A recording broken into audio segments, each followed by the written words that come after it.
Good afternoon. We're talking about SWIFT. I'm going to describe the mission, give a couple of science results just for fun.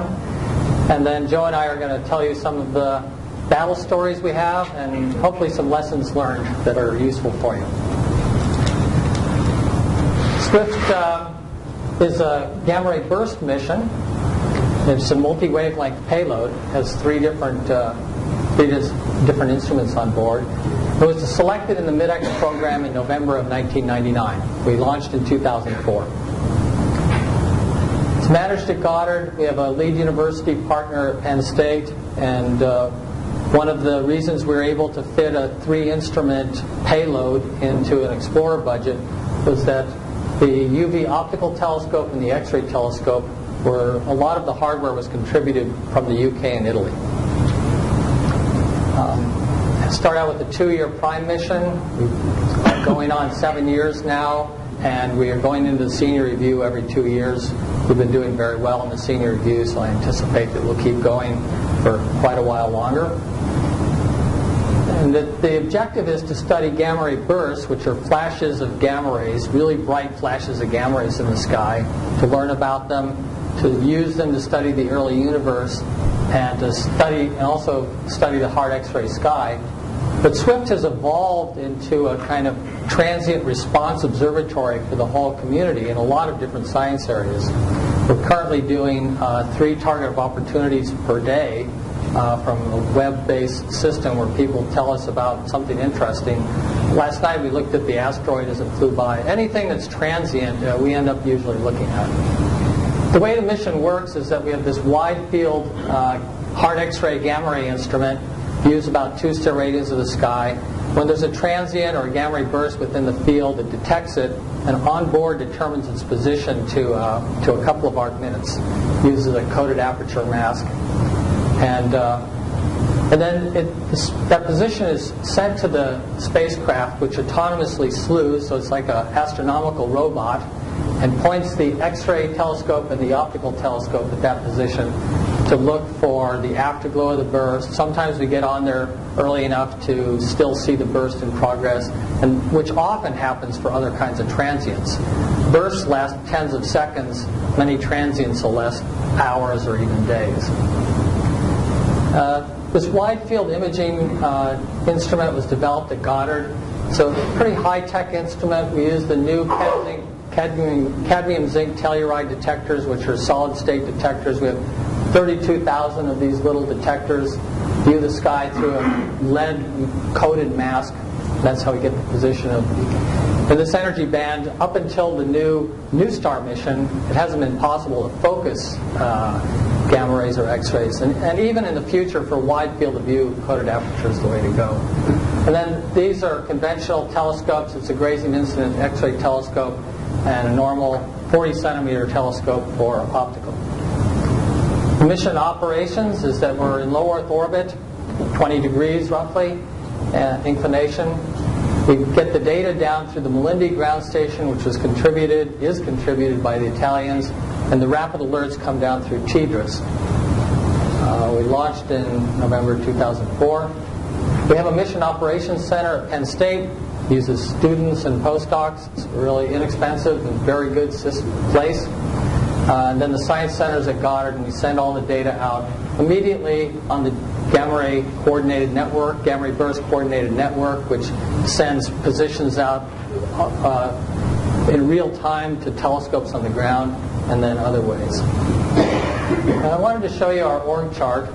It's a pretty conventional org chart. And one of the things we'll be talking about as we get into the lessons learned is these 2 positions and how important it is for these 2 positions to work well together.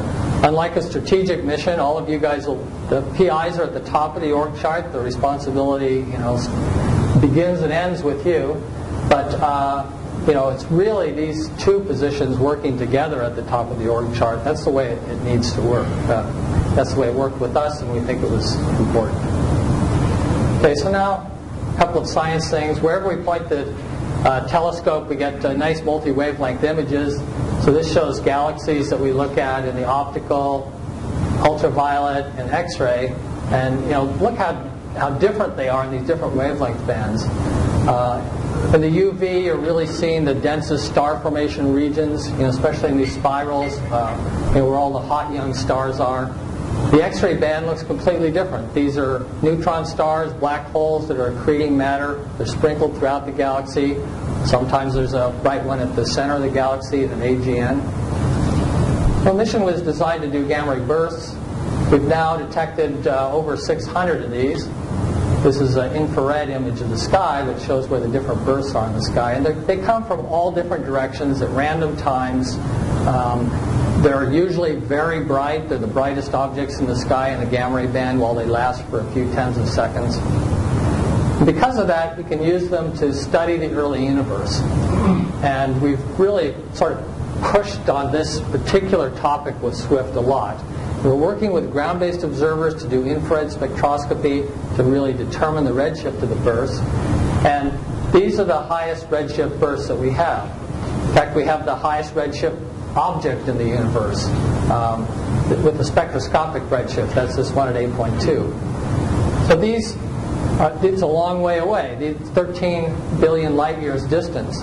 And the universe, the Big Bang, was 13.7 billion years ago. So the photons from these really early, faraway gamma ray bursts were traveling for most of the age of the universe to get to us. And it's a way to study star formation, explosions of stars, and the properties of galaxies in the distant universe. The gamma ray bursts are due to a massive star that collapses, probably a black hole forms at the center, and there's jets that come out. But what we're doing for this early universe study is just to take advantage of the bright light across the whole electromagnetic spectrum from this great distance. So here, for example, is a Keck spectrum, and you see the spectral lines from silicon, nitrogen, carbon. You can determine the metallicity, determine a lot of the properties of these early proto-galaxies and early galaxies of the universe. And for example, our own Milky Way, these are really bright in the optical band too. Here the brightness is 18, 20th magnitude. Our own Milky Way would be 32nd magnitude. So it's about 1 million times brighter than just a galaxy glowing at that distance. So we can actually see further than JW would be able to see if we got a gamma ray burst, if we're lucky enough to get a gamma ray burst from a redshift of 10 or 15. And it's a way to study also the star formation rate of the universe out to higher redshift than you can do with other techniques. Now when we're looking up at the sky, we detect other kinds of things, and this was a really neat discovery from this year. We thought it was a gamma ray burst. And here's the light curve in the X-ray band. You see it lasts for 2 days with a really erratic, there's some gaps in the data, but it's a very erratic light curve. So it wasn't 20 seconds, but it was 2 days. It just didn't look anything like a gamma ray burst. And then the position that was obtained by radio data, HST, and Chandra put it right at the core, right at the center of a dwarf galaxy, fairly nearby redshift 0.35 galaxy. And so we've done a lot of work studying this. I'm not going to show you all the data. But what we've come to believe, and we have about 20 papers on this now that have come out from the community, is that this was a stellar disruption event. And basically there's a star that encounters a black hole. This black hole's at the center of a galaxy. It's like a 1 million solar mass black hole. But it's not an AGN. We don't know of any AGN at the center of that galaxy. So it's not an accreting object. It's a dormant black hole. The star is ripped apart as it goes into the accretion disk. And there's probably a jet of radiation that makes this so bright in gamma rays. There's a nice movie that was made. In fact, it's one of the most, it's gone viral. There's one of the most played movies on the astrophysics movies on the internet. So you're going to see the star come in and get torn apart by this black hole. Here's the black hole lurking. This innocent star comes passing by and is suddenly ripped to shreds with the gas falling onto it. And so it's really bright at the beginning because there's a lot of gas that falls right into the black hole. But then there's an accretion disk that forms, and so you can there's continuing radiation. In fact, we're still seeing it now. Okay, that's enough for science. I'd like to tell you more, but we'll get on to some lessons learned. So first I wanted to tell you a little bit about Swift. We had a rough start. We were selected in the Dan Golden era. It was really a great, exciting time, faster, better, cheaper. But we only proposed for, I think it was 16%, although Tim was saying it was 12%. It was very low percentage contingency at the beginning. And we also proposed our narrow field instruments. They were being managed at Penn State, and we kind of thought of them in a university rocket program mode, which means, not very many reviews, to do it on the cheap. And the mission was reviewed well. I think we had a really good plan. We got a low risk rating, and we were selected. But then the paradigm changed. The atmosphere changed at NASA, and so we ended up needing to do a full flight qualification program for these instruments. That have reviews, over 120 reviews just on those two instruments. You guys will be, I'm sure you're more aware now of what you're getting into, but it was a different regime than we thought we were proposing to. The full cost accounting came along. Anyway, the bottom result was we were a year late and about 27% over budget. And we had one of those, always fun cancellation reviews with Ed Weiler. That was, one of the most stressful days of my life. But we survived this cancellation review without major science descopes. And we want to talk a little bit more about that as time goes on.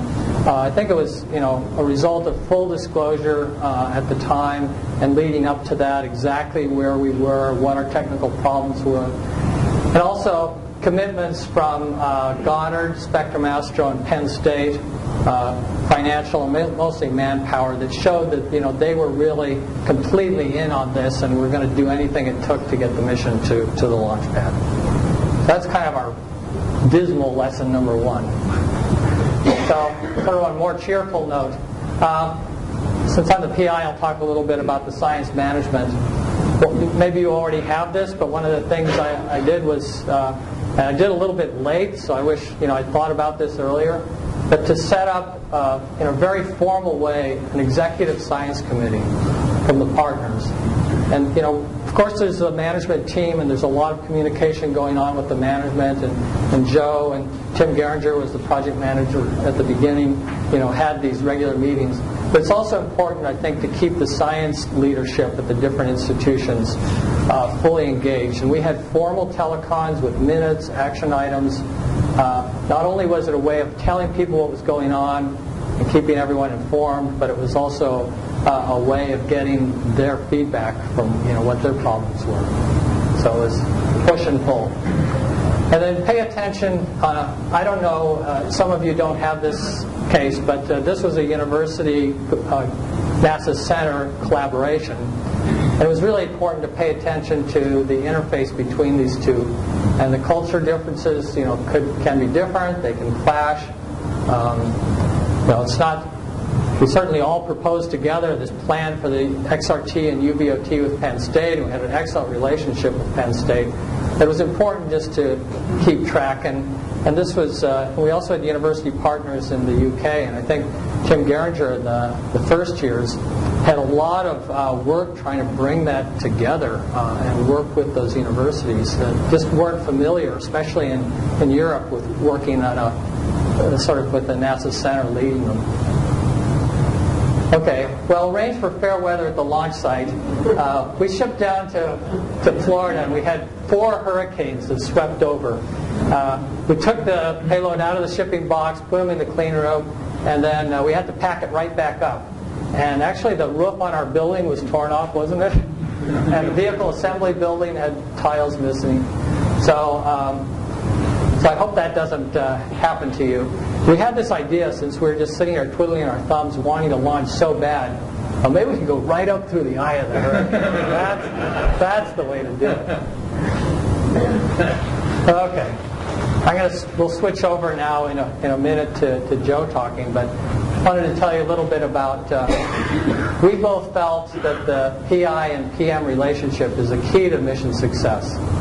That frequent communications can really reduce stress and make things happen. And I think I met every day with first Tim and then with Joe. I just almost lived over in the Explorer office, or in the Swift project office, when we were developing. So I'm sure that's a pretty obvious thing, but we thought that was really important. And then we learned, headquarters needs to know everything all the time. And, the worst thing is to try to get past a problem and then tell them about it. That just caught us up a couple of times. So better to tell immediately of all problems brewing. These guys are on your side. They really want to help you get it going. So, and I think, from my point of view, it was good that for each of us to have a person at headquarters that we were talking to and really, close relationship with. I don't think it's best to just have one person. I think it's good to have people talking to the scientists and to the executives at headquarters.